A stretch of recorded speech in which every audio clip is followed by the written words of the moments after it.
Ժողովուրդ օրաթերթը գրում է այսօր տեղի է ունենալու քաղաքացիական պայմանագիր կուսակցության վարչության նիստը, որի օրակարգում թերթի տեղեկություններով ընդգրկված է նաև Կոտայքի մարզպետի հարցը։ Կոտայքի մարզպետի պաշտոնի հիմնական թեկնածուն քաղաքացիական պայմանագիր խմբակցության պատգամավոր Լիլիթ Ստեփանյանն է։ Ստեփանյանը նախկինում զբաղեցրել է նաև Հրազդանի համայնքի ղեկավարի պաշտոնակատարի պաշտոնը։ Գրում է թերթը։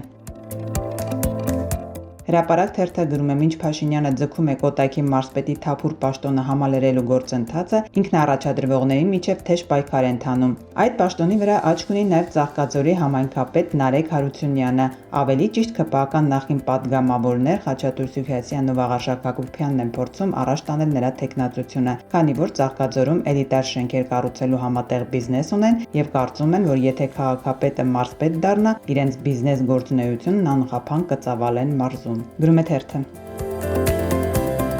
Հրապարակ թերթի տեղեկություններով Մոսկվան մոտ 1 ամիս ժամանակ է տվել Նիկոլ Փաշինյանին, կամ կողմնորոշվեք ԵՄ-ԵԱՏՄ ընտրության մեջ, կամ սկսում ենք ռեպրեսիաների երկրորդ ավելի դաժան փուլը, թե ինչ նկատի ունեն եւ ինչ է սպասվում, բացի տնտեսական սանկցիաներից եւ արտահանման սահմանափակումներից, թերթի աղբյուրները տեղյակ չէին, միայն մի քանի կծկտուր օրինակ նշեցին, որոնց մասին սարսափով էին խոսում։ Առաջինը հայ խոպանչիների հարցն է, որոնց հնարավոր է դեպորտ անեն։ Եթե 500,000 մեր հայրենակիցները Ռուսաստանից դառնան Հայաստան ու անգործ մնան, կարելի է պատկերացնել թե իրենց, թե երկրի վիճակը։ Երկրորդը օդային տարածքը փակելն է, այսինքն Հայաստան կատարվող չվերթների դադարեցումը, ինչը կհանգեցնի զբոսաշրջության անպան, ավիատոմսերի խիստ թանկացման, չհաշված տեխնիկական խնդիրները, ապա կարող են անցնել գազին եւ մյուս հարցերին։ Գրում է թերթը։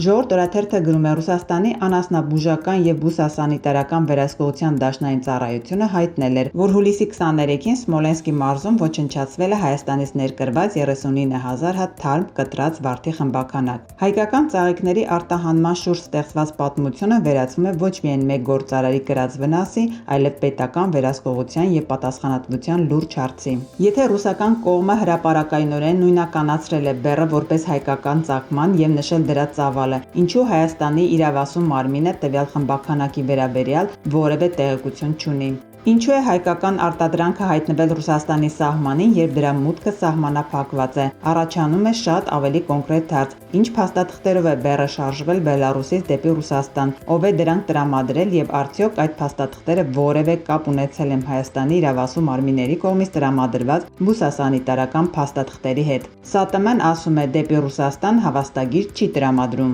Այսինքն Հայաստանի պետական մարմինը տեղյակ է ռուսական սահմանափակման մասին եւ համապատասխան փաստաթուղթ չի տրամադրում։ Միևնույն ժամանակ ՍԱՏՄ-ն նշում է, որ չի վերահսկում արտահանողի լոգիստիկ երթուղիները։ Եթե պետական մարմինը գիտի, որ տվյալ շուկան փակ է, իսկ ուղղակի արտահանման համար փաստաթուղթ չի տրամադրում, ինչ մեխանիզմ է գործում կանխելու համար այնպիսի իրավիճակը, երբ հայկական արտադրանքը այլ երկրի տարածքով հասնում է սահմանափակող երկրի սահման։ Ուշագրավ է, որ Բելարուսը փաստաթղթերը ճանաչել է, Ռուսաստանը կեղծ է համարել։ Գրում է թերթը։